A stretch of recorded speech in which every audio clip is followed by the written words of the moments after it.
Bonjour tout le monde. Eh bien, une petite remarque assez rapide, j'espère, pour cette petite promenade.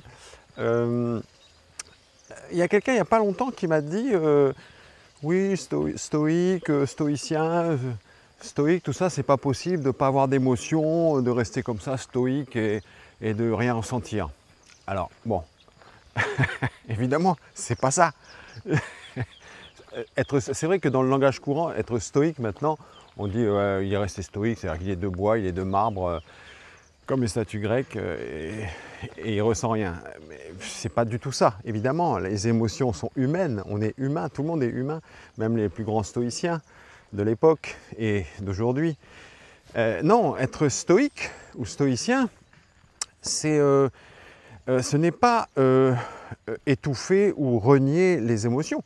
Il y a des gens qui pensent que c'est ça, que c'est le fait de nier les émotions. Pas du tout. On a des émotions, comme je l'ai dit, c'est évident.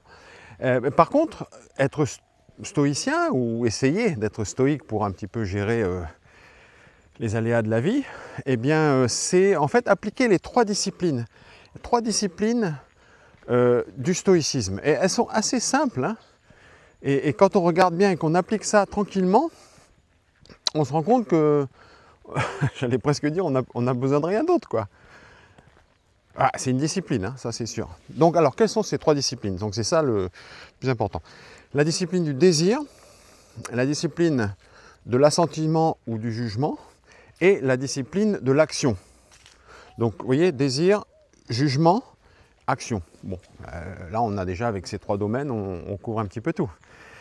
Alors, la discipline du désir, c'est tout simplement de vouloir que les choses arrivent telles qu'elles arrivent, d'accepter son destin, amor fati, d'accepter ce qui arrive comme ça arrive, ne pas vouloir que les choses arrivent comme on le souhaiterait. C'est ça, la discipline du désir. Donc déjà, vous prenez les choses comme elles viennent, vous les acceptez, vous les prenez parce que c'est là. Hein, la fameuse distinction d'Épictète, ce qui dépend de nous, ce qui ne dépend pas de nous. Eh bien, quand quelque chose nous arrive, ça ne dépend pas de nous, on l'accepte tel que c'est. Ça, c'est la discipline du désir. Discipline de l'assentiment ou du jugement. Et c'est là qu'il se passe quelque chose, c'est que quand vous avez cet événement ou cette chose qui arrive, elle se présente à vous telle qu'elle, elle n'a pas d'intention particulière, les choses se présentent à vous comme elles se présentent.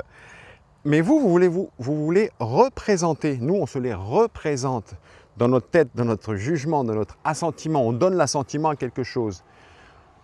Quelque chose arrive, ah c'est bien ou c'est mal, ben, c'est un assentiment qu'on donne. Est-ce que cette chose-là, comment on la juge en fait? C'est ça, c'est une question de jugement, hein, toujours. Donc la discipline du jugement, c'est de se rendre compte que la chose, elle est objectivement telle qu'elle est, ce qu'elle est, elle n'a pas d'intention, c'est vous qui mettez une intention dedans. C'est vous qui, par votre jugement, en faites quelque chose. Et c'est là qu'il faut se discipliner pour ne pas laisser son imagination, si vous voulez, courir dans tous les sens, sauf si on veut faire une œuvre d'art ou un truc comme ça c'est bien. Mais pour gérer les aléas de la vie, les épreuves, n'importe quoi, les événements, n'importe lesquels, ça se présente, on accepte comme c'est. Ensuite, on se rend compte, une fois qu'on a ressenti l'émotion, parce que c'est là aussi, on a des émotions. Une fois qu'on a ressenti la chose, qu'est-ce qu'on fait de cette réalité? Qu'est-ce qu'on en fait? On en fait une autre, nous, dans notre tête. Et là, après, on s'imagine c'est bien, c'est mal, c'est nul, c'est pas bien, c'est la galère, blablabla. Donc, ça peut être effectivement la galère, mais ça ne changera rien au truc que c'est vous qui décidez de l'impact que ça a sur vous. Il n'y a personne d'autre qui peut décider que vous. Bah, qui est-ce qui dirige son mental? C'est nous. Alors bien sûr, les émotions sont là. C'est ça le problème. C'est que les émotions, il ne faut pas qu'elles nous dirigent. On ne les nie pas. Elles existent. Ils prennent souvent l'exemple de, par exemple, sur un bateau, vous partez en mer. Vous savez, à l'époque des Grecs, là, ils partaient en mer, et puis d'un coup, il y a un grand coup de tonnerre avec boum, un éclair. Ok? Eh bien, le stoïcien, il va pas être comme ça, disons. Tu vois? Non. Le stoïcien, il va aussi avoir un mouvement involontaire de l'âme, un sursaut, bien entendu. Ben, c'est normal. Et donc, il y a cet événement, peut-être grave, on ne sait pas. En tout cas, cet événement arrive, blam, tonnerre. Ensuite, qu'est-ce qu'on en fait, nous, dans notre représentation? On a le sursaut, le mouvement involontaire de l'âme, et ensuite, c'est à nous de, entre guillemets, de contrôler notre âme, de contrôler les mouvements de l'âme pour que ça revienne au calme, en fait. C'est un petit peu comme une tempête, hein, si vous regardez bien. La mer est calme, il y a quelque chose qui se passe, l'eau se... Et après, on peut continuer à agiter l'eau. Vous voyez le truc, hein, on continue à agiter, et puis alors du coup, il y a toujours des vagues, et puis on dit « Ah là là, c'est la galère, je m'en sors pas ». Alors que là, boum, il y a le coup de tonnerre, l'eau, si vous voulez, mentale, hein, dans votre mental, se trouble quelque part, et ensuite, à nous, là, c'est en notre pouvoir. Ça dépend de nous maintenant. Ce qui était extérieur ne dépendait pas de nous. Mais ce qui est maintenant à l'intérieur, une fois que ça s'est imprimé, ça dépend de nous, qu'est-ce qu'on en fait. C'est ça la discipline du jugement, de l'assentiment.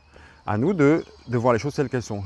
Pour rester dans l'exemple du tonnerre, d'un chien en mer, bon, eh bien, ça m'a fait peur, mais maintenant, je me dis, ok, je ne vais pas forcément imaginer, c'est la fin du monde, ça y est, on va tous couler, on est mort. Peut-être, mais ça va pas aider. Par contre, il faut prendre des mesures nécessaires en disant, bon, ok, alors s'il y a ça, il vaut mieux rentrer au port, il vaut mieux éviter, ou est-ce que le gros nuage, il est par là-bas, on s'en va. Voilà. Mais sans paniquer, sans partir dans tous les sens, même si l'émotion, elle était là au départ. Après, à nous de la maîtriser, en fait, c'est se maîtriser. Et donc, troisième discipline, la discipline de l'action. Qu'est-ce qu'on fait? Alors, si on reste sur l'exemple du tonnerre en pleine mer et tout ça, eh bien toujours œuvrer, alors la discipline de l'action, c'est œuvrer pour le bien commun. Toujours chercher le bien commun, l'intérêt général, pas notre propre intérêt ou nos propres profits, etc. Donc, vous êtes sur le bateau, il y a ça. Vous allez dire, bon, qu'est-ce qu'on va faire pour sauver tout le monde, pour que l'équipage soit correct, qu'on puisse continuer à vivre, à voyager, à repartir, à revenir, peu importe. Vous voyez? Mais on pense à tous les autres, on ne pense pas à sauver sa peau. Et le truc, c'est que justement, si vous ne contrôlez pas vos émotions, vous avez peur et tout, vous dites ça y est, c'est la fin du monde, vous allez penser à sauver votre peau, vous ne pensez plus au bien commun, donc tout s'écroule. Après, vous pensez qu'à vous, tout le monde s'enfuit, les rats quittent le navire, comme on dit. Il n'y a qu'un seul bateau, imaginez, hop, vous avez un radeau de sauvetage, vous le prenez, vous vous barrez parce que vous avez eu trop peur. Non, discipline de l'action nous ordonne d'œuvrer pour le bien commun, de penser un petit peu à tout le monde, quelle est la bonne décision à prendre pour tout le monde. Pas que pour vous. Voilà. Donc, petite réflexion rapide, vous voyez, sur cette idée que le stoïcien, c'est ne pas avoir d'émotion, ne rien sentir, c'est faux. Hein, c'est pas ça. On ressent les choses comme tout le monde, mais on essaye en fait, prendre de la distance avec, mais surtout de mettre les choses à leur place.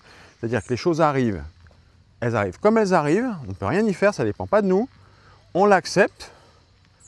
Ensuite, qu'est-ce qu'on en fait, nous, à l'intérieur? Qu'est-ce que ça nous a fait? C'est nous qui gérons. Ça dépend de nous. C'est à nous de contrôler ça et de se rendre compte que le processus, il est là. Hein?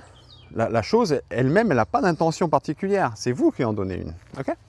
Et puis enfin, la discipline de l'action, c'est-à-dire de toujours agir pour le bien commun. Et si on suit ces trois disciplines, je pense, voilà, c'est ça la vertu, en fait, aussi. Hein? Enfin, j'ai déjà parlé souvent de la vertu, mais si on suit ces trois disciplines, si on les travaille quotidiennement, régulièrement, je pense qu'on est plutôt pas mal parti pour essayer de bien gérer les choses, essayer de bien vivre, d'être utile un petit peu à tout le monde autour de soi, et puis d'être le plus équilibré possible. Voilà. Je vous embrasse, je vous souhaite tout le bonheur du monde et à bientôt pour une prochaine promenade. Au revoir.